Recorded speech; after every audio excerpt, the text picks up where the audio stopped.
Kabanata 1751. Bisita sa hating gabi. Pagkatapos ibaba ang telepono, lumabas ng banyo si Kenny. Paimpel siyang naligo sa banyo. Sa oras na ito, nakasuot pa siya ng manipis na knitted sweater, iniharap. Umupo siya sa tabi ng kama ni Surui, pinunasan ang kanyang buhok, at sinabing, kanina lang pumasok ang maliit na nurse. Ang bango ng body wash ay malinaw na pumasok sa Surui sa pagitan ng kanilang mga butas ng ilong. Sa napakainit na silid na ito, isang kakaibang kapaligiran ang bumangon sa pagitan nilang dalawa. Oo, sabi niya, maraming mga lalaking doktor sa ospital na ito na gustong habulin ka. Napagtanto ni Surui na ang kanyang estado ay tila hindi natural, at tumawa. Hindi naiwasan ni Kenning ang tanong na ito, ngumiti siya. Oo. Noong lumabas ako para bumili ng pagkain ngayon, nakatanggap din ako ng love letter at isang bouquet ng bulaklak na binigay ng dalawang tao. Sobrang sikat, di ba? Papait na ngumiti si Surui. Nasaan ang mga love letter at bulaklak? Binigyan ko siya ng mga love letter at gusto kong ibalik ang mga bulaklak pero ayaw nila. Ibinigay ko ito sa isang may sakit na matandang babae. Napangiti si Kenning. By the way, lalabas na ako sa ospital bukas, sabi ni Surui. Naawa si Surui sa pagpapalam sa magandang babae sa harap ng kanyang pagtulog sa masikip na kama sa loob ng halos isang linggo. Bumabuti na ba ang pakiramdam mo? Medyo nag-alala si Kenning. Ang una niyang reaksyon ay ang pag-aalala sa katawan ni Surui. Hindi niya akalain na kung ma-discharge si Surui sa ospital, maaaring magkaroon siya ng relasyon sa kanya na maghihiwalay. Mas mabuti na ang kalusugan ko, at nakapag-book na ako ng flight ticket para bukas para direktang lumipad sa kabisera. Umiti si Surui. Palaging magkakaroon ng napakaraming pagkakaiba sa buhay, at pagkatapos ng isang paghihiwalay, marahil ang huling araw ng pagkikita sa susunod na pagkakataon ay naging magpakailanman. At ang karanasang ito, napakaraming beses na talagang naranasan ni Surui. Ang mga mata ni Kenning sa wakas ay may bakas ng hindi matukoy na kalungkutan. Kung gayon kailan tayo magkikita sa susunod? Maybe soon. Nandito ka na. Ako ang namamahala sa mga proyekto ni Victoria. At natatakot ako na mayroon akong mas mahahalagang bagay na ibibigay sa iyo sa hinaharap. Maaari kang pumunta sa kabisera o Ninghay upang hanapin ako anumang oras, at madalas akong pumunta rito. Bahagyang tinapik ni Surui ang katawan ni Kenning, kamay. Ito ay isang katiyakan para kay Kenning. Ang huli ay tumagilid ang kanyang ulo, ang kanyang mahabang buhok ay nakahilig pababa, at mukhang medyo mapaglaro. So, ito ang atin, ito na ang huling gabi. Umiti si Surui. Marami pang gabi sa hinaharap. Tinitigan ni Ke si Surui, hindi alam kung ano ang iniisip niya, biglang namula ang kanyang magandang mukha. Tumayo siya. Kailangan mong magsalita at magbilang. Siyempre, words count, sabi ni Surui. Iniunat ang kanyang kamay, at nag-high five kay Kenning. Wala nang kaakit-akit na kwento noong gabing iyon, natutulog pa rin si Kenning sa makitid na kama, natutulog lang. Parang mas matamis ito kaysa dati. Tila na hanggat siya ay nasa tabi ni Surui, maaari siyang magkaroon ng walang katapusang pakiramdam ng kapayapaan ng isip. Alas 3 ng umaga, duling ni Surui nakatitig sa kisame. Nang marinig ang pantay na paghinga ni Kenning, hindi nakatulog si Surui. Ang pangalan ng taong iyon ay labis na ikinagulat niya. Ang pagkilala sa mga tao, pagkilala sa mga mukha, ngunit hindi sa mga puso, ang pangungusap na ito ay maaaring hilapat sa lahat ng dako. Tama si Wang Zelhong, hindi maaaring isaalang-alang ni Surui ang kasalukuyang sitwasyon. Kung gagawin niya ang lahat, tiyak na mapapabagsak niya ang lalaking iyon, ngunit sa kasong ito, maaaring mawala din sa kanya ang lahat. Sa ilalim ng mabigat na pagkalugi sa magkabilang panig. Pagkakaroon ng hindi mabilang na mga tao na nagsisikap na mangisda sa magulong tubig. Kailangan nating samantalahin ang pagkakataon para kumita. Sa oras na iyon, maaaring wala sa kontrol ang sitwasyon. Kailangang maghintay si Surui. Kung ang bagay na ito ay ilalagay sa nakaraan, hindi ito makokontrol ni Surui. Imposibleng maghintay ng napakatagal ng may pasensya.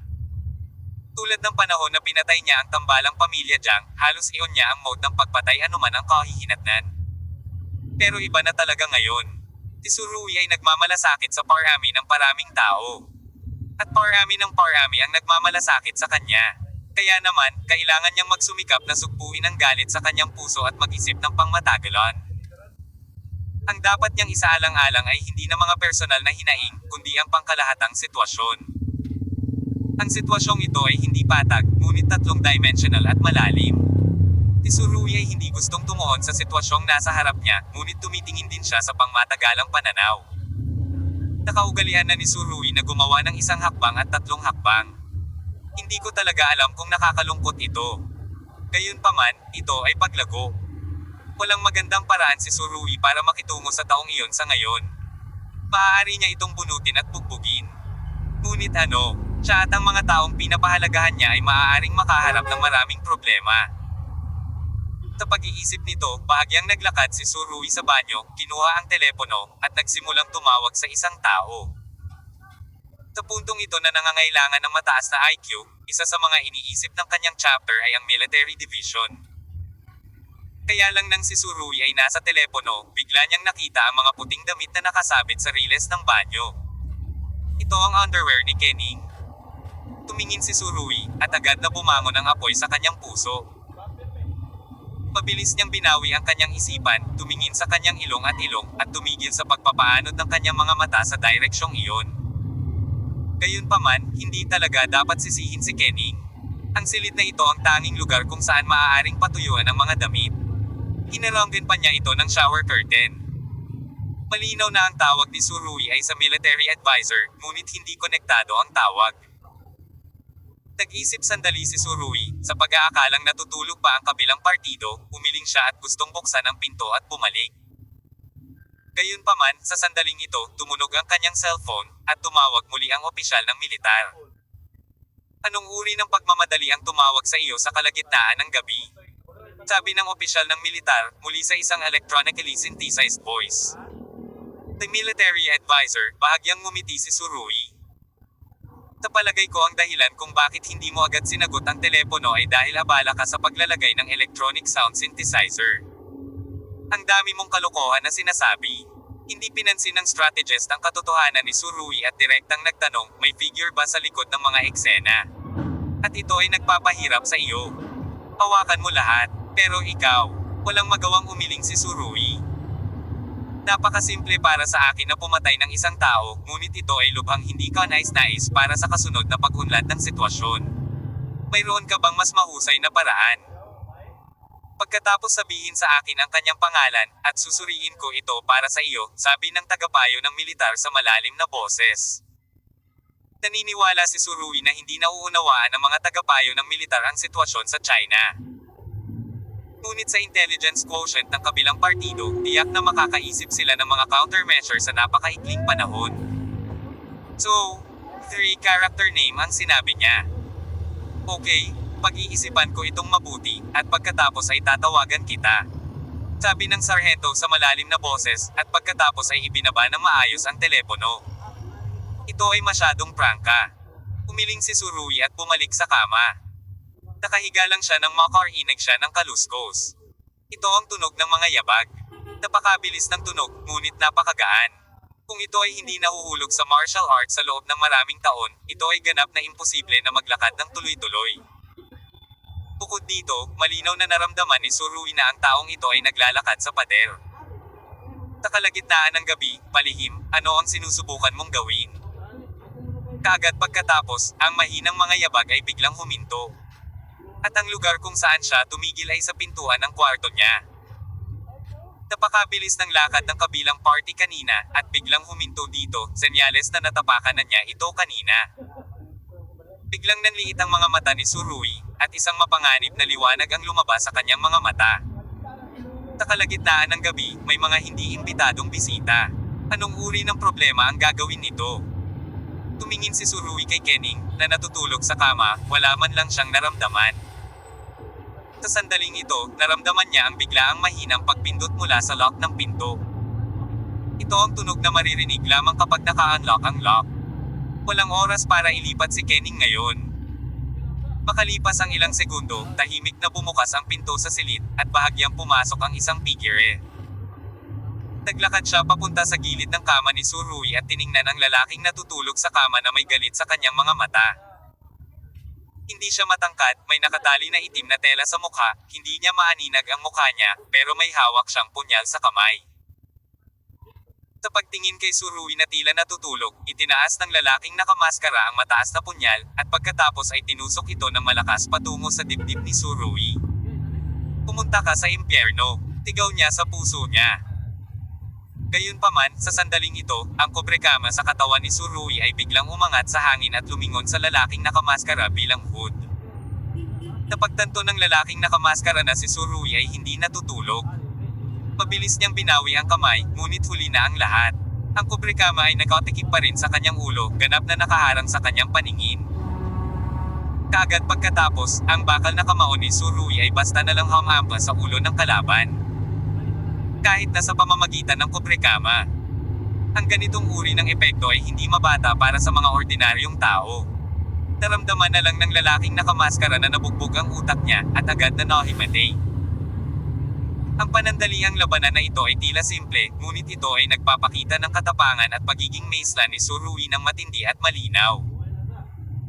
Lumabas siya, sinalo niya ang katawan ng lalaki na malapit ng mahulog, at bahagya itong kinaladkad papasok ng banyo. At pagkatapos ng maikling away na ito, hindi man lang nagising si Kening. Hindi kaagad ginaising ni Surui ang asasin, ngunit bumalik sa kama at tinakpan ang kobrekama. Kasi, sa laban kanina, parang may narinig siyang kalusko sa labas ng pinto. Hindi siya sigurado kung ang mga tao sa labas ay papasok sa kanyang silid, at dapat siyang maging handa. Kung saan nanggaling ang pumatay, mayroon ng pangkalahatang paghuhusga si Surui. Walang paraan, napakaraming kalaban, kailangang suriing mabuti ni Surui ang mga katangian ng bawat kaaway, kung hindi, dapat alam niya kung kaninong mga kamay siya namatay bago siya namatay, di ba? Gaya ng inaasahan, marahang bumukas muli ang pinto.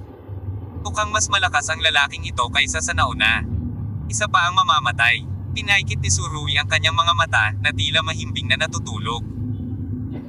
Natigilan ng killer pagkapasok sa pinto, dahil naalala niya na pumasok din ang mga kasama niya, pero paano naman ang iba? Habang nagtataka siya, aksidente niyang nasipa ang bote ng mainit na tubig sa lupa. Ang bote ng tubig ay sinipa at inilipat ng higit sa 10 sentimetro, na gumawa ng hindi kasiya siyang tunog ng friction. Gayunpaman, sa oras na ito, narinig din ni Kening, na natutulog, ang tunog at iminulat ang kanyang mga mata. Chapter 1752. Sino ang nag-utos sa iyo? Matapos idilat ni Kening ang kanyang mga mata, likas niyang itinanong, ano ang nangyayari? Sa oras na ito, tahimik na napansin ng lalaking nakamaskara na pumasok na, hindi nag-iisa si Surui sa kwartong ito. Napakabilis din ang kanyang reaksyon, gumawa siya ng isang malaking hakbang, at ang punyal sa kanyang kamay ay diretsyong tumama sa lalamunan ni Kening. Naramdaman ni Kening na may mali. Sa liwanag ng buwan na nagmumula sa bintana, nakita rin niya ang malamig na liwanag ng punyal. Bago pa man makasigaw si Kening, ang kobrekama sa kama ni Surui ay biglang inangat at tinungo ang nakamaskara na mamamatay tao. Kaagad pagkatapos, sumunod na mabuti ang figure ni Surui, at nagkaroon ng mabilis na bukol sa tuhod sa kobrekama. Sa pagkakataong ito ay tumama lang ito sa braso ng mamamatay tao na may hawak na kutsilyo. Click! Kahit sa pamamagitan ng kobrekama, naramdaman ng mamamatay tao ang napakalaking puwersa na binomba ang kanyang braso. Nasira sa isang iglap. Bago bumagsak ang punyal sa lupa, sinipa ni Surui ang kanyang mga paa ng walang anumang pag-iisip, na tumama sa gitna ng mga binti ng nakamaskara na mamamatay. Ang isang ito ay ganap na walang awa, ang mamamatay ay nawawala ang kanyang pagiging epektibo sa pakikipaglaban sa sandaling ito ay masakit. Sumunod si Surui na may dalang patalim, marahas na nilaslas ang likod ng leeg ng lalaki. Kaya, bago ma-attack ng mamamatay tao si Surui, bumagsak siya sa lupa. Ang mahihinang pagtatapos na ito ay talagang isang masaya para sa kanya, dahil pagkatapos ay hindi na niya kailangang tiisin ang sakit sa posisyon ng crotch. Hindi binuksan ni Surui ang ilaw, ngunit pamulong kay Kening. Higit sa kama, huwag magsalita ng anuman, huwag gumawa ng anuman. Kening bagamat natarante siya sa naunang punyal, nang makita ang kalmado ni Surui, agad siyang kumalma at humiga sa escort bed. Sa oras na ito, itinapon ni Surui ang killer sa banyo at bumalik sa kama. Hindi niya alam kung may Chapter 3 killers pa kaya kailangan niyang maghintay. Pakalipas ang mahigit kalahating oras na paghihintay, wala pa ring gumagalaw. Alam ni Surui na kahit na may 3 chapter killers, dahil walang balita sa unang dalawa, malamang na hindi siya maglalakas loob na pumasok. Kaya, binuksan ni Surui ang mga ilaw sa silid. Ang aksyon na ito ay nagsasabi rin sa mga tao sa labas, gising na si Lao Su, maaari kang huminto. Nanatiling nakadilat si Kening, at natural na hindi na siya inaantok. Hinawakan niya ang kubrekama gamit ang 2 kamay at mahinang nagtanong, Surui, ang sitwasyon ngayon ay... Huwag kang magpanik, magiging maayos din ito ngayon. Naglakad si Surui sa tabi ng kama ni Kening, inabot at tinapik ang kausap bilang tanda ng kauiwan. Gayunpaman, hindi niya inaasahan na siya ay hindi nag-iingat, ngunit kinuha niya ang larawan kung saan hindi siya dapat. Ang kubrekama ni Kening ay orihinal na tinatakpan lamang ang posisyon ng kanyang tiyan.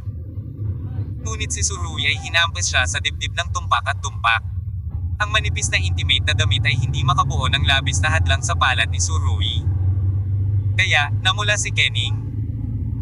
Tumingin si Surui sa kanyang kamay, umubo ng 2 beses, pagkatapos ay itinaas ang kanyang kamay, gustong magbiro para mapawi ang napahiya. Ano, medyo flexible. Sa huli, ayos lang na huwag sabihin ang pangungusap na ito. Pagkasabi nito ay lalong namula ang mukha ni Kening na parang may tutulo na tubig. Mukhang alam ni Surui na medyo too stupid ito, kaya nahihiyang sinabi niya. Kung ganoon, maghintay ka muna dito, ngayong ligtas na ang lahat, pupuntahan ko ang 2 lalaking iyon para likisin. Sabi, tinapik niya ulit si Kening. Madalas nangyayari ang katawan ni Surui kapag nakakaramdam siya ng ilang uri ng lambot at init. Nang bumalik ang pagkalastiko sa kanyang palad, biglang naramdaman ng lalaki na may utang siya sa kanyang kamay. Kumuha ng isang tapik. Tumilikha ba ito ng pagkakataon para sa aking sarili na kumain ng tofu? Ang tibok ng puso ni Kening ay halatang mas mabilis. Ang kanyang paghinga ay medyo maikli, at ang pagtaas-baba ng kanyang dibdib ay sapat na upang ipakita ang kanyang labis na hindi mapakali na puso. Tumakas si Surui, iniwan si Kening na nakatingin sa kisame na namumula ang mukha. Inabot ni Kening at hinawakan ang kanyang mukha para lang maramdaman ang mainit na temperatura. Talaga, tinakpan niya ang kanyang mukha ng ganito, nahulog sa pag-iisip, at lahat ng mga panganib na naranasan niya noon ay nakalimutan lahat. Pumasok si Surui sa banyo, binuksan ang shower head, at sinugod ang isang nakamaskara na mamamatay tao na pumasok sa chapter. Hinawi niya ang itim na tela sa mukha ng 2 tao at napag-alamang sila ay 2 hindi pamilyar na mukha. At ito ay, ang mukha ng silangan. Hinanap ni Surui ang kanilang mga katawan at nalaman na maliban sa isang punyal, wala nang ibang makapagpapahiwatig ng kanilang pagkakakilanlan. Sa ilalim ng epekto ng malamig na tubig, ang lalaki na nataman sa ulo sa wakas ay nagising ng maluwag. Pagkagising niya ay nakaramdam siya ng matinding sakit sa kanyang ulo. Iminulat niya ang kanyang mga mata. At nang makita niya ang mukha ni Surui, napasigaw siya sa gulat, sinipa ang kanyang mga paa sa lupa, at ang kanyang katawan ay biglang tumalbog, at akmang sasalakayin niya si Surui. Kung titingnan ang bilis ng kanyang reaksyon at nakakasakit na kamalayan, ang kanyang kung fu ay dapat na napakahusay. Gayunpaman, paano siya mabibigyan ni Surui ng ganoong pagkakataon? Nang tumalbog pa lang ang kalaban, naalis na ang kanang paa ni Surui. Ito ay tila isang maliit na pahayag. Ngunit si Surui ay gumamit ng maraming kapangyarihan upang pasiglahin ang kanyang potensyal. Kaya ang killer ay naramdaman na ang kanyang mga binti ay natangay ng isang mabigat na pamalo. Kaagad, nawala ang kanyang sentro ng grabidad at bumagsak sa lupa. Ang kanyang ulo ay bumagsak sa tile, at ang kanyang mga mata ay naglabas ng mga gintong bituin. Iniunat ni Surui ang isang paa, dinurog ang mukha ng kalaban, at sinabing, may ideya ka pa ba? Habang nagsasalita siya ay dahan-dahang nadudurog ang talampakan niya, kaya naman, bukas at mataba na ang posisyon ng cheekbones ng killer. Ang mamamatay tao na ito ay hinusgahan na mula sa sipa na sinipa siya ni Surui ngayon, at talagang imposible siyang maging kalaban ni Surui. Patuloy na nagpuwersa ang talampakan ni Surui, kaya lalong lumaki ang sugat sa mukha ng pumatay. May dugo sa buong mukha niya, nakakakilabot. Sino ka? Malamig na tanong ni Surui, pinaikit ang kanyang mga mata. May gumagastos ng pera para bilhin ang buhay mo. Ang taong ito ay nagsasalita ng pinakadalisay na wikang Chino. Bilhin ang buhay ko. Umisi si Surui. Kung gayon, sabihin mo sa akin, sino ang taong iyon? Sorry, hindi ko masabi. Ito ang lalaki ay sumulyap kay Surui ng may hinanakit. Kailangan din nating mga mamamatay tao ang propesyonal na linya ng mga mamamatay tao. Kahit mamatay kami, hindi namin ma-reveal ang pangalan ng buyer. Okay, matapang talaga ako. Si Surui ay patuloy na tumawa ng sarkastiko.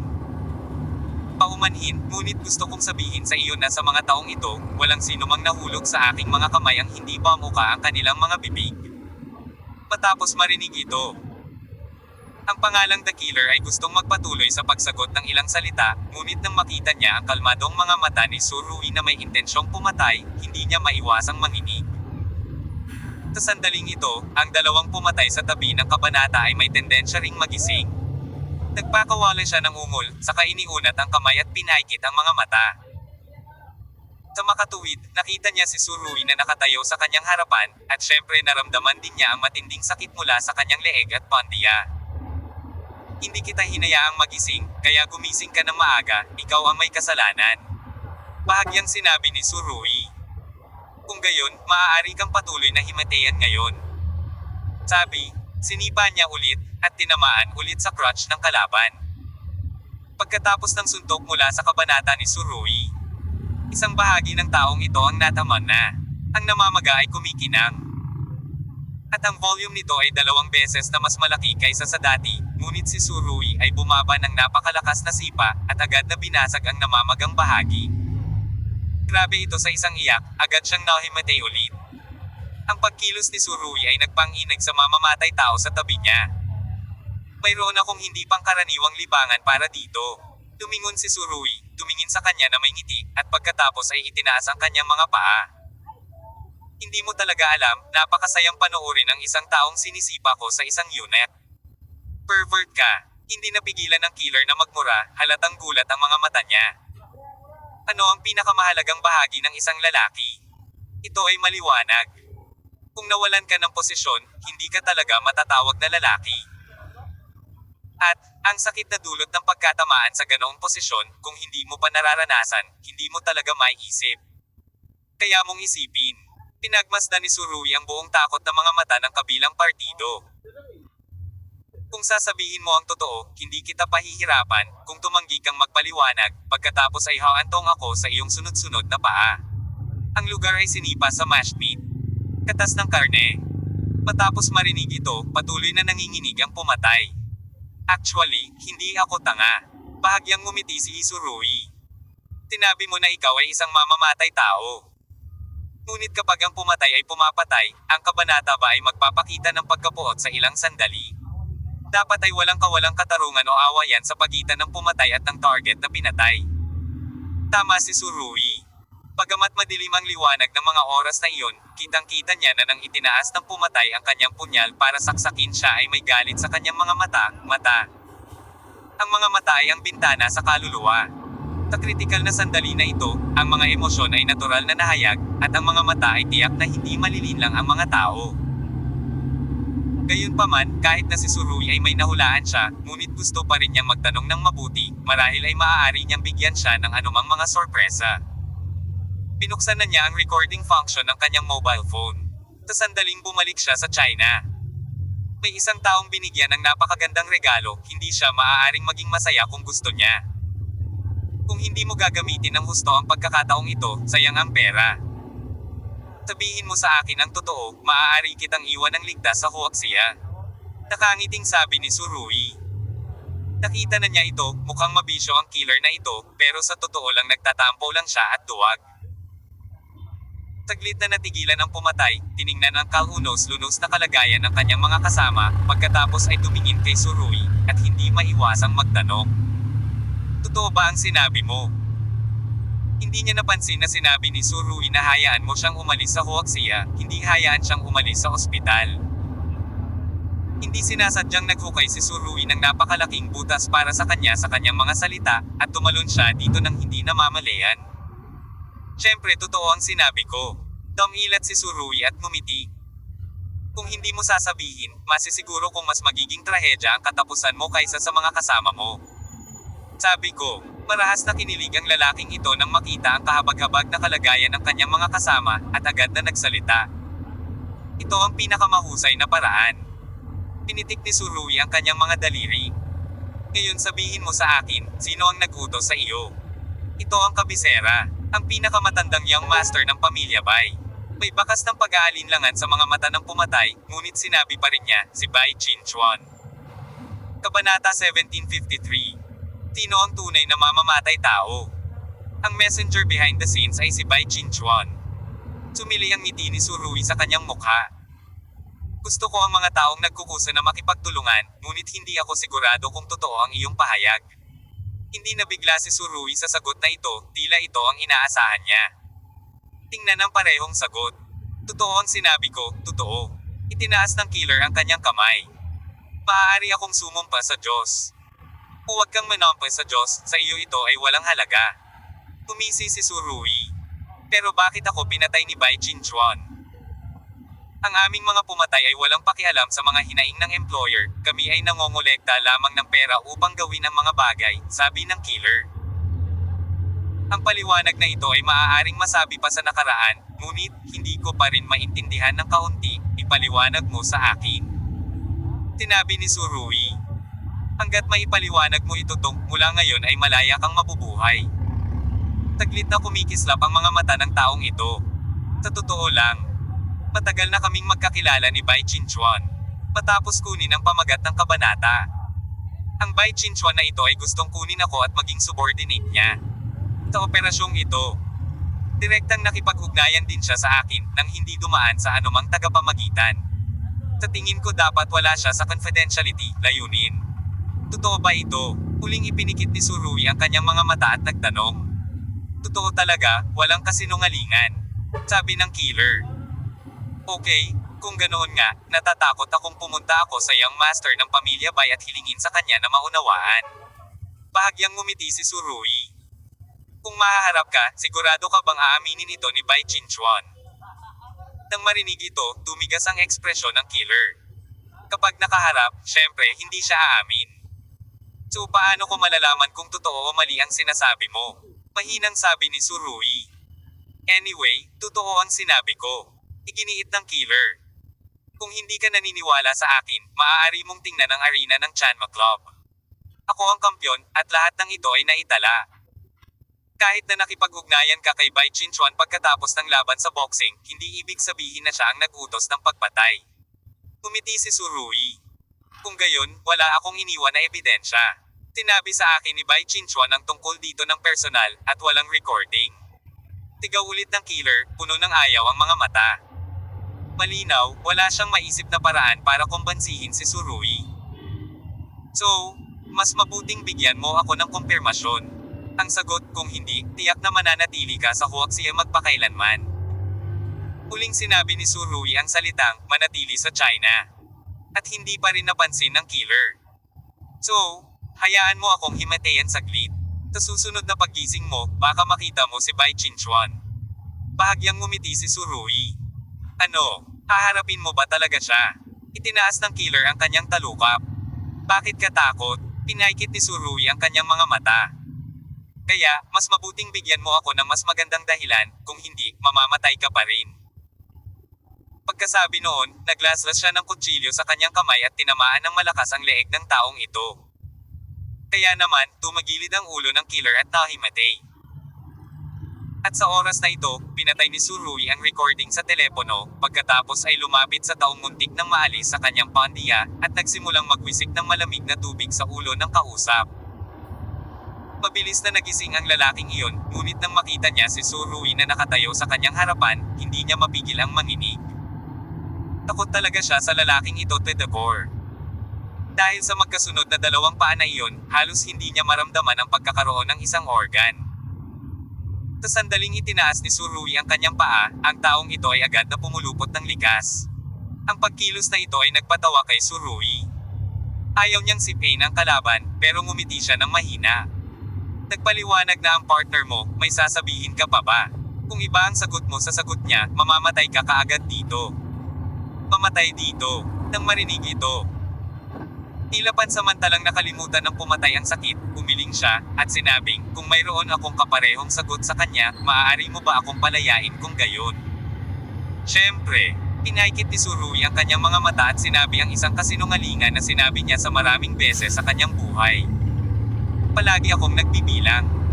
Pagkasabi nito ay muli niyang binuksan ang recording ng telepono. Sabi ko, taglit na nag-alinlangan ang pumatay, pagkatapos ay nagsabi, si Bai Qinchuan ang nag-utos sa atin. Si Bai Qinchuan na naman. Hindi alam ni Surui kung ang dalawang tao ay nakipagsabuatan sa pag-amin ng maaga. Ngunit hindi niya kailangang malaman ang katotohanan ng pag-amin, hanggat mayroon siyang recording na ito, kung gayon ang lahat ay magiging sapat. Pagkatapos sabihin mo sa akin ng mabuti, bakit ako tinatrito ni Bai Qinchuan ng ganito? Sabi ni Surui. Wala akong alam dito. Kung tutuusin, puro pera, at hindi natin makontrol ang sama ng loob sa pagitan ng employer at ng target, the killer said. Ang parehong retorika. Sa oras na ito, pinatay ni Surui ang recording. Nag-squat siya sa tapat ng killer, bahagyang ngumiti, at nagtanong, parang standard ang Mandarin mo. Wala ka talagang lokal na accent. Hindi ko alam kung saan ka galing. Mga taga-northern, sabi ng pumatay. Matapos marinig ito, napangiti si Surui. Napakalaki ng hilaga, maaari ka bang maging mas tiyak? Ibigay sa akin ang distrito at county. Ako ay mula sa Xiangan District, Qingbei City, sabi ng pumatay. Nakapunta na ako sa lugar na iyon. Tinabi ni Surui. Pumunta ako doon 3 taon na ang nakakaraan. Sa oras na iyon, mayroong isang hindi natapos na gusali na higit sa 200 metro ang taas sa sentro ng lungsod. Ito ay sinasabing sentro ng pananalapi. Hindi ko alam kung tapos na ngayon. Oo, tapos na ang isang iyan, sabi ng pumatay. Obo. Matapos marinig ang kanyang sinabi, agad na sinampal ni Surui ang kabilang partido ng may galit. Ang sampal na ito ay talagang walang awa. Ibinagsak nito ang mamamatay tao sa lupa, ibinagsak ang kanyang ulo sa bulldozer sa sahig, at dinuguan ang kanyang ulo. Ang hindi natapos na gusali ay ang aking kalokohan. Si Surui ay tumitig sa kabilang partido. Hindi pa ako nakapunta sa Xiangan District. At hindi ka pa nakakapunta, at walang financial center doon, syempre. Ngayon walang epekto sa akin ang mga kasinungalingan mo, kahit hulaan ko kung saan ka galing. Nang marinig niya itong sinabi ni Surui, ang mukha ng pumatay ay nagpakita ng galit, at pagkatapos ay alam niyang pinaglalaroan siya ni Surui. Sa mga tuntunin ng paghuhukay ng mga butas sa kalooban, ang kanyang kakayahan ay hindi maihahambing sa Surui. Sobrang layo. Ngunit hindi niya alam kung paano nahulaan ni Surui kung saan siya nanggaling. Oo, hindi maisip ng mamamatay na ito kung saan niya ibinunyag ang kanyang mga kapintasan. So, walang katotohanan ang bibig niya, mas mabuting matulog ka muna saglit. Sabi ni Surui, isang kamay na kutsilyo ang tumama ng malakas sa leeg ng kalaban. Pinagsali ko pang mga kamay at paa ng dalawang killer, kinuha ni Surui ang kanyang mobile phone at sinampal ang dalawang killer. Inayos niya ulit ang recording at pinakinggan ito. Pagkatapos makinig, isang panunuya ang lumitaw sa gilid ng kanyang bibig. Bai Qinchuan, tingnan ko kung paano mo ito ipaliwanag sa akin. Nang matapos siyang magsalita ay lumabas na siya. Sa oras na ito, nakahiga pa rin si Kening sa kama. Nang makita niyang lumabas si Surui, bahagyang kumupas ang pamumula niya, ngunit muli itong naging pula. Surui, malalagay ka ba sa anumang panganib sa susunod? Pinaawi ni Kening ang mga kaakit-akit na kaisipan at nagtanong. Hindi, ligtas ang lahat. Habang nagsasalita si Surui, ang kanyang mga mata ay hindi sinasadyang sumulyap sa isang lugar na hindi niya sinasadyang nahawakan noon. Tinundan ni Kening ang tingin ni Surui at nakita ang kanyang dibdib, ang kanyang magandang mukha ay lalong uminit. Matulog ka na. Pinawi ni Surui ang kanyang tingin ng medyo nahihirapan. Pagkatapos, dalawang taong may magkaibang pag-iisip ay nakadilat at nakatitig sa kisame hanggang madaling araw. Pagkatapos mag-almusal ng kabanata kinabukasan, si Zhou Xianwei ay nagmaneho ng van para hilahin ang dalawang mamamatay tao. Pagtayo sa ibaba, si Zhou Xianwei ay may mapait na tingin sa kanyang mukha. Kuya, hindi mo ako papayagang imaneho itong sirang van papunta sa kabisera. Tama, ang pinakamabilis na bilis ng kotse na ito ay 70 hanggang 80 kilometro lamang. Mula dito hanggang sa kabisera, ang straight line distance ay maaaring higit sa 1,000 kilometro. Galit na sinulyapan ni Surui si Zhou Xianwei. Ano ba, hindi ka nasisiyahan sa pagmamaneho ng domestic magic car para sa iyo? Kaya kung imaneho ang kotseng ito sa Mount Quming, naniniwala ka ba? Alam ko, sinabi ng matanda mo na ikaw ay isang matandang driver sa Mount Qio. Sinabi ni Zhou Xianwei na may mapait na mukha sumakay ako sa kotse, at nagsimula ito sa isang putok. Nagpakita ng alaala ang mga mata ni Surui. Hindi ko talaga ipinagmalaki si Quming Shan. Bago siya matapos magsalita, tumagundong si Zhou Xianwei. Ang mga usok ng tambucho ay lumabas mula sa sasakyan, at nang lumiko ito sa isang kanto, pumitik ito sa buntot at halos tumama sa dingding ng ospital. Umiling si Surui at walang magawang ngumiti, pagkatapos ay sumakay sa kotse ni Kening. Habang papunta sa airport, hindi itinigil ni Surui ang kanyang bibig, ngunit nagbigay kay Kening ng detalyadong paliwanag tungkol sa susunod na gawaing haharapin niya at sa sitwasyong maaaring kaharapin niya. Pagdating sa airport, inailan ni Surui ang mga bagahe at bumaba ng kotse. Tinitigan ng magandang babae sa kanyang harapan, sinabi niya, "Kening, ang susunod na bagay dito ay natitira sa iyo, kung may anumang kahirapan, pakiramdam libreng ibigay ito sa akin. Tumawag ka." Isang tawag lang ba ito? Hinay pa ng simoy ng hangin ang buhok ni Kening, na nagpapakita ng puting nyebe at pinong profile. Mas maliwanag. Kung may anumang kahirapan, maaari ba kitang mahanap?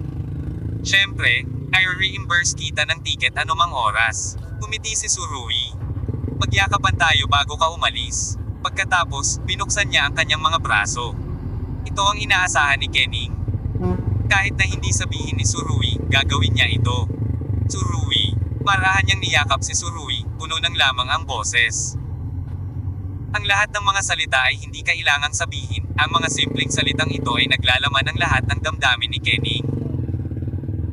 Sa sikat ng araw sa taglamig, ang pares na ito ng mga lalaki at babae na dahan-daang nagyayakapan sa isa't isa ay naging pinakamagagandang tanawin.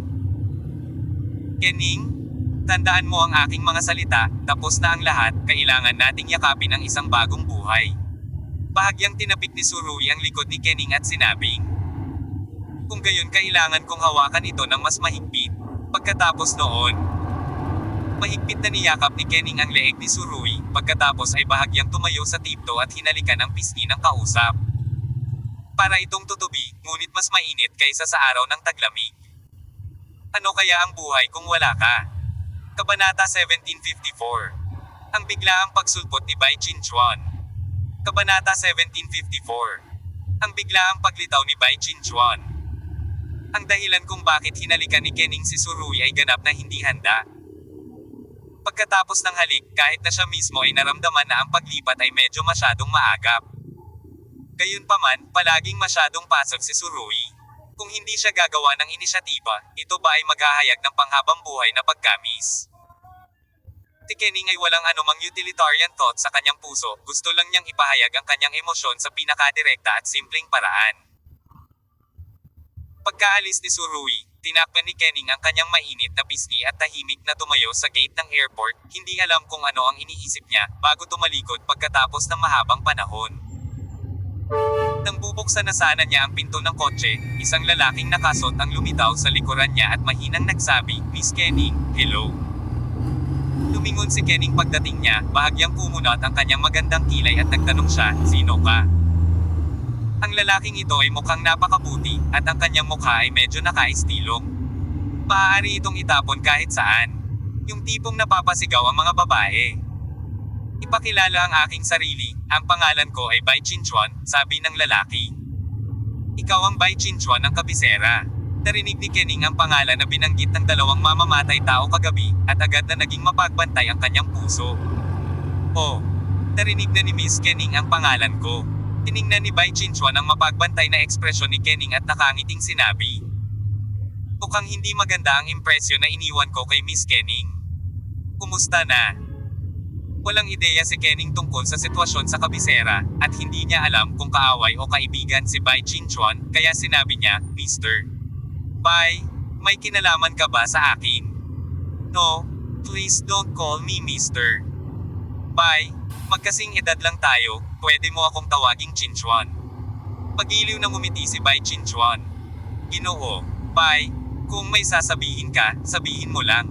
Diretsong sabi ni Kening. Nang makitang napakawalang galang ni Kening sa kanyang sarili, hindi na nagsalita si Bai Chinchuan, ngunit itinuro ang Audi A6 na nakaparada sa isang tabi. Maaari ba tayong maghanap ng lugar na mapag-usapan ng detalyado? Sa tingin ko kung mayroon akong sasabihin. Mas mabuting sabihin ko ito ng direkta dito. Dahil sa kanyang karanasan sa paglipas ng mga taon. Napakabigat ng pagbabantay ni Kening, at talagang imposible para sa kanya na makasakay sa kotse ng isang estranghero. Nakasakay na si Isurui sa eroplano patungo sa kabisera. Nang makita ito, nagsalita si Bai Chinchuan, ngunit may mapait na ngiti sa kanyang mukha. Buti na lang pumunta siya sa kabisera sa pagkakataong ito. 80% of the time, baka gusto mo muna akong hanapin. Hindi ko alam ang itinerary ni Surui. Hindi pa rin nagsisinungaling si Kening. Nang magsalita siya. Napakaingat niya dahil sa takot na hindi niya sinasadyang malik ang ilang impormasyon para hindi magkaroon ng masamang impluensya kay Surui. Actually, alam kong pupunta siya sa capital kaya dito ako nagtatago. Si Bai Chinchuan ay may mapait na ngiti sa kanyang mukha. Napakahirap ng panahon ko ngayon. Sinasabi ko pa rin iyan, Mr. Bai Chinchuan, mangyaring magsalita ng direkta. Sabi ni Kening, sa harap ng nangungunang binata na yumanig sa kabisera, hindi niya ito bibigyan ng anumang paggalang. Actually, if you are willing to speak for me, then I think Surui maybe it will not continue to target me like this. Ngunit, alam ko, tiyak na hindi mo gagawin iyon, tama ba? Tumingin si Bai Chinchuan sa mga mata ni Kening. Alam mo ang sagot, sabi ni Kening. Siyempre, hindi ko naman ito style para gawin ito. Kung iyuko ko ang ulo ko sa iba sa harap ng bagay na ito, hindi rin ito makabubuti para sa sarili ko. Sa pagtingin kay Kening, ang mga mata ni Bai Chinchuan ay nagpakita ng matinding paghanga.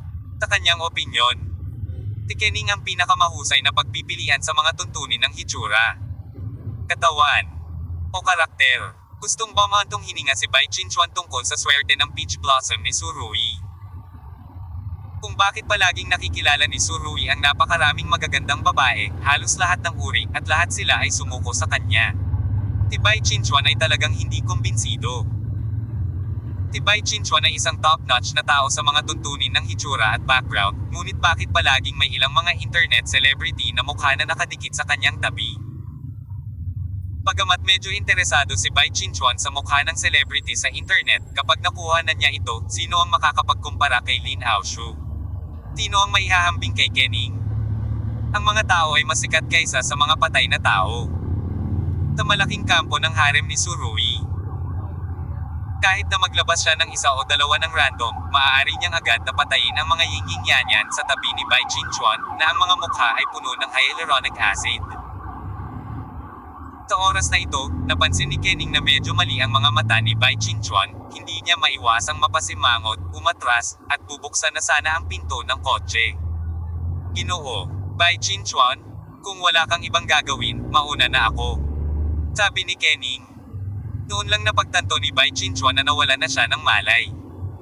Noong nakaraan, halos imposible na mangyari sa kanya ang sitwasyong ito, ngunit kamakailan lamang ay naging mas madalas ito, na nagpapahiwatig na ang panahong ito ay nagpapagod sa kanyang pisikal at mental. Pagkatapos ayusin ang estado, sinabi ni Bai Chinchuan, Miss Kening, magpalit tayo, ano sa palagay mo? Anong kapalit? Matapos tanungin ni Kening ang pangungusap na ito, alam niyang mali ito, agad niyang tinanggihan. Paumanhin, sa palagay ko kung gusto ni Mr. Bai na makipagpalitan, dapat siyang direktang pumunta sa Surui, na mas angkop. Sabi niya, binuksan niya ang pinto ng kotse. Ayaw ni Kening na maging kahinaan ni Surui, hindi niya ginasto. Sa makatuwid, sa pagharap sa pagpapalit na diskarte ni Bai Chinchuan, ang puso ni Kening Ning ay lubhang kasuklam-suklam. Hindi siya isang florera na walang utak, alam niya kung ano ang tunay na layunin ni Bai Chinchuan, ngunit hinding-hindi sasaktan ni Kening ang interes ni Surui dahil sa kanyang sariling interes. Hinarang ni Bai Chinchuan ang pinto ng kotse gamit ang kanyang kamay at sinabing, Miss Kening, maaari mo akong bigyan ng dagdag na minuto at makinig sa aking mga kondisyon. Sabi ni Bai Chinchuan at kumaway. Dalawang lalaking naka-black suit ang nakatayo sa harap ng sasakyan ni Kening. Sa pagkakataong ito, kung gusto ni Kening na magmaneho, kailangan niyang sagisaan sila. Master Bai, ano ang ibig mong sabihin? Agad na naging malamig ang tono ni Kening. Wala nang iba, gusto ko lang marinig ni Miss Kening ang mga kondisyon ko. Mukhang nagsisimula na ring lumakas si Bai Chinchuan. Okay, sabihin mo sa akin. Kung titingnan ang kasalukuyang sitwasyon, walang magandang solusyon si Kening. Maaaring may mga sitwasyon na hindi mo alam. Bago iyon, nagkaroon ng ilang festival ang pamilya Bai kasama si Surui. Siyempre, hindi dahil personal akong nagkaroon ng festival kasama si Surui. Ngunit, bilang miyembro ng pamilya Bai, sa oras na ito, kailangan kong tumayo. Kung talagang pipilitin muli si Surui, ang pamilya Bai ay talagang bumaba, at sa oras na iyon, ang mabangis na sitwasyon na maaaring idulot ay isang bagay na walang gustong makita. Ibig sabihin ba nito ay mamamatay ang isda at masisira ang lambat? Tinatakot mo ba ako? Diretsyong sabi ni Kening. Hindi naman threat, kundi yung sitwasyon lang. Gusto kong sabihin ni Miss Kening kay Surui. Sana hindi siya magmadali para sa mabilis na tagumpay. Kailangan niyang kumain ng kagat-kagat at gawin ang mga bagay ng paunti-unti.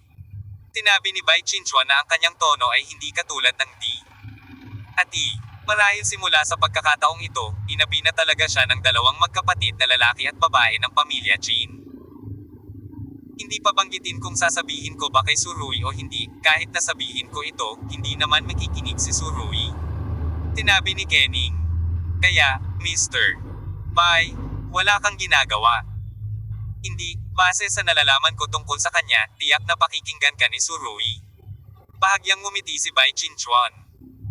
Imposibleng mabadmod ang sinumang babae kapag narinig niya ang pangungusap na ito. At ganoon din si Kening, ngunit hindi siya natamba ng sugar-coated cannonball ni Bai Chinchuan at nanatili siyang kalmado. Hindi ko alam kung mali ang pagkakaintindi mo kay Surui. Bahagyang kumislap ang mga mata ni Kening. Talagang kilala ko si Surui.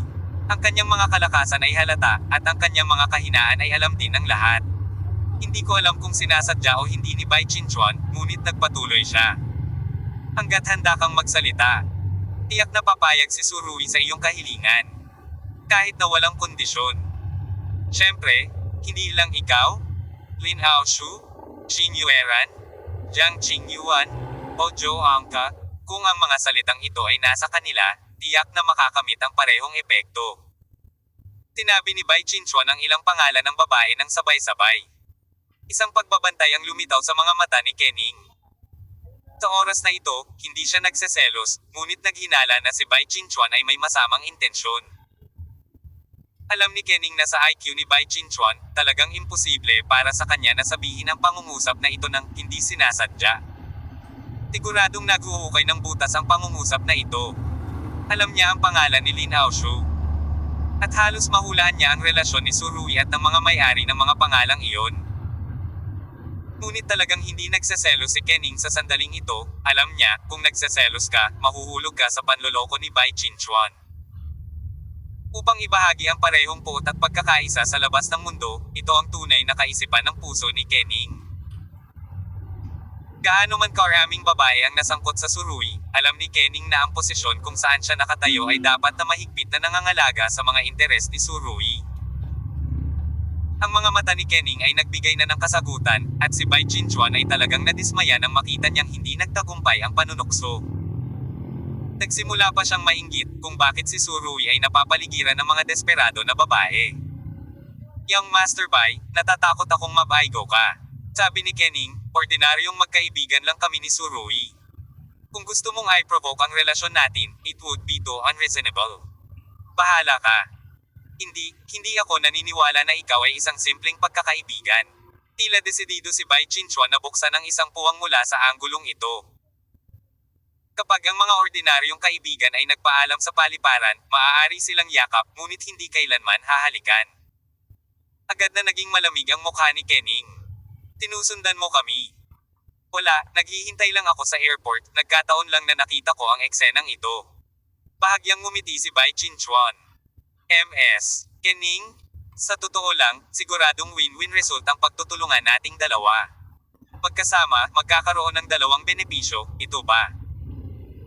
Napilitan din si Bai Chinchuan na magmadali, kung hindi, imposibleng gumugol ng labis na pagsisikap upang buksan ang isang puwang sa katawan ni Kening, na ganap na naiiba sa kanyang dating gawi. Hindi ako interesado dyan. Pagkatapos magsalita ni Kening, pinilit niyang buksan ang pinto, sumakay sa kotse, at pinaandar ito kaagad. Pakiusap umalis ka, kung hindi, sasagasaan ko ito.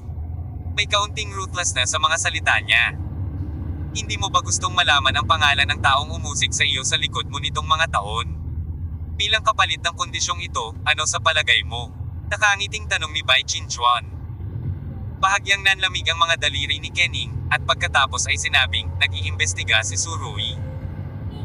Mas naging matulungin pa rin siya at hindi ipinahayag na alam na ni Surui kung sino ang nasa likod ng mga eksena. Gayunpaman, ang kanyang pagsisiyasat ay maaaring may ilang mga paglihis. Si Bai Chinchuan ay mukhang may kumpiyansa. At sa oras na ito, ang ilang maliliit na paglihis ay maaaring maging sanhi ng resulta na 108,000 milya ang layo mula sa katotohanan, maniwala ka sa akin.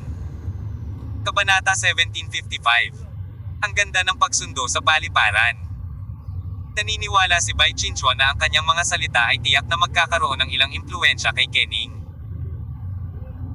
Sa mga mata ng pinakamatandang young master ng pamilya Bai, ang pagpapakilala na ibinato niya ang pinakakinabahala ni Kening, at ito rin ang pinaka-inaalala ni Surui. Sa pinakamagandang karakter ng lalaki, imposibleng tumanggi na malaman ang katotohanan. Matapos pakinggan ang mga salita ni Bai Chinchuan, ang kamay ni Kening ay nanlamig sa manibela, at maging ang kanyang mga mata ay tila nanigas saglit. Bahagyang kumaibot ang mga sulok ng bibig ni Bai Chinchuan, naghihintay sa reaksyon ni Kening. Sa loob ng 2 buong minuto, hindi nagsalita si Kening. Palaging tumatakbo ang sasakyan, naamoy ni Bai Chinchuan ang tambucho, pagkatapos ay humiling. Miss Kening. Sa tingin ko ang pagpipiliang ito ay talagang napakasimple. Hindi mo gustong makita ang hinaharap na paghuhukay ni Surui, ang direksyon ay lilihis ng daan-daang libo milya mula sa katotohanan. Tama ba? Hindi ba sulit na ipagpalit ang sandali ng kapayapaan sa aking pamilyang Bai para sa mahalagang balitang ito? Mula sa pananaw ni Bai Chinchuan, talagang magandang deal. Ngunit kung ito ay cost-effective o hindi ay depende sa posisyon. Ngunit iisa lamang ang posisyon ni Kening, iyon ay si Surui. Mayroon din siyang isang pamantayan upang sukatin kung ano ang posible o hindi upang makita kung makakasakit ito sa mga interes ni Surui. Dapat mong malaman na bago iyon. Ayaw ni Kening na masangkot si Surui sa investigasyon ng tunay na mamamatay tao behind the scenes. Hindi niya gustong maapektuhan si Surui ng sarili niyang mga gawain. Habang hinihintay pa rin ni Bai Chinchuan ang reaksyon ni Kening na may ngiti, ang iba't ibang anggulo ng pag-iisip tungkol sa problema ay napahamak sa kanyang maling paghatol ngayon. Ginoo, Bai Chinchuan. Sa wakas ay sinabi ni Kening, palagay ko bibiguin kita. Ngayon ay pagkakataon na ni Bai Chinchuan na ngumiti sa kanyang mukha. Sa tingin niya ito ay malinaw na isang bagay ng pagkapanalo, kaya bakit ito nagbago? MS. Kening, hindi ka ba nagbibiro? Sinabi ni Bai Chinchuan, ang bagay na ito ay nagpahirap sa iyo sa loob ng maraming taon at gumugulo sa iyo, hindi mo ba gustong lutisin ang problemang ito? Gusto ko talagang lutisin ang tanong na ito, ngunit ayaw kong makipagsapalaran si Surui. Si Kening ay nagbigay ng maayos na pangungusap. Kaya, Mr. Bai Chinchuan, ikaw pa rin mangyaring bumalik. Pagkasabi noon ay isinara ni Kening ang bintana ng sasakyan. Hindi masyadong mapag-usapan ang tungkol sa haka-haka, at sapat na ang paninindigan para sa ilang bagay, at hindi na kailangang magsalita ng walang kaparirikon. Huling kinatok ni Bai Chinchuan ang bintana ng kotse, hindi sinasadya ni Kening na buksan ang bintana, ngunit binitawan niya ang preno, at dahan-dahang umusad ang Golf. Malapit nang mabangga ng sasakyan ang dalawa sa mga tauhan ni Bai Chinchuan. Medyo naiinis si Bai Chinchuan at winagaway ang kanyang kamay, at ang dalawang bodyguard ay lumayo sa daan. Sa sandaling ito, walang silbi na pigilan si Kening. Ang pinakamatandang young master ng pamilya Bai ay lumipad ng libu-libong milya mula sa kabisera patungo sa Dongshan Province, ngunit nauwi sa isang malaking saradong pinto. Sa pagtingin sa golf course, umiling si Bai Chinchuan at malungkot na sinabi, nakakatangang babae. Napakatanga mo. Bahagyang nabigla si Bai Chinchuan sa pagtigil ng galit sa kanyang puso, sinipa niya ang gulong ng Audi sa tabi niya. Bihira siyang magalit ng ganito. Ngunit kahit nasa sampung ng galit, hindi magiging ganoon kabastos ang pinakamatandang young master ng pamilya Bai. Nagkatinginan ng dalawang bodyguard at nakita ang hindi inaasahang kahulugan sa mga mata ng isa't isa. Sa totoo lang, medyo kakaiba ang mood ng kanilang panganay na young master ngayon. Sa panlabas, parang wala lang, ngunit ang dalawang bodyguard na ito ay kasama ni young master Bai sa loob ng maraming taon, malinaw. Kung tungkol sa pagsipa ng gulong, hindi ito dapat nangyari sa kanya. Bagamat nakatayo si Bai Chinchuan sa posisyon ng pamilya Bai at maaaring gamitin ang kanyang pagkakakilanlan bilang tunay na mamamatay tao para i-blackmail si Kening. Talagang hindi ito naaayon sa pag-uugali ni Bai Chinchuan, at medyo bumaba ang presyo nito. Nakita ng dalawang bodyguard ang emosyon ng isa't isa at parehong umiling. Tila talagang napilitan si young master Bai na walang gawin sa panahong ito. At hindi na siya kalmado gaya ng dati, ito ang sagot na inakala nila. Marami ring alam ang dalawang bodyguard. Ang matandang si Bai ay isang makapangyarihang tao sa buong buhay niya. Ngunit sa huli ay arestuhin siya sa istasyon ng pulisya. Hindi siya lumabas pagkatapos ng isang buong gabi. Hinanap ang lahat ng kumpanya at ari-arian sa ilalim ng pamilya Bai, ang pagkawala ay lubha. Nang mabigat, gayon paman, ang mas hindi komportable kaysa sa pagkawala na ito ay ang pamilya Bai ay nadisgrasya. Sa sandaling gumawa ng malakas na hakbang si Surui, nagkaroon siya ng nakakagulat na epekto na ang bawat puting miyembro ng pamilya ay malapit ng dumanas ng depresyon. Bilang pinuno ng buong pamilya Bai, si Bai Chinchuan ay natural na magtitiis ng hindi mailarawang matinding pressure. Ang matanda ay may sakit at nakarete. Halos tuwing umaga, tatawagan niya si Bai Chinchuan sa tabi ng kama upang magtanong tungkol sa pag-usad ng usapin. Ang resulta ng mga ganitong pagtatanong ay madalas, nakayuko si Bai Chinchuan at pinagalitan siya ng husto. At patuloy na ginagarantiyahan. Halos araw-araw ang ganitong bagay sa kwarto ng matanda. Bagamat sinimulan na ng ikatlong tiyuhin ng pamilya Bai ang bagay na ito. Dahil sa kanyang napakasensitibong pagkakakilanlan. Siya ay nasa kritikal na panahon kung maaari pa ba siyang magpatuloy at hindi maaaring masyadong mag-alala tungkol sa bagay na ito. Pakialam para hindi mapunta sa limelight. Sa oras na ito, ang pangalawang young master ng pamilya Bai ay sinasabing nasa kamay ng pamilyang Chin. At halos lahat ay alam ito, ngunit ang pamilya Chin ay hindi payag na ibigay ito sa lahat, at kahit na hindi ito aminin. Sa lahat, nagawa ito ni Bai Chinchuan.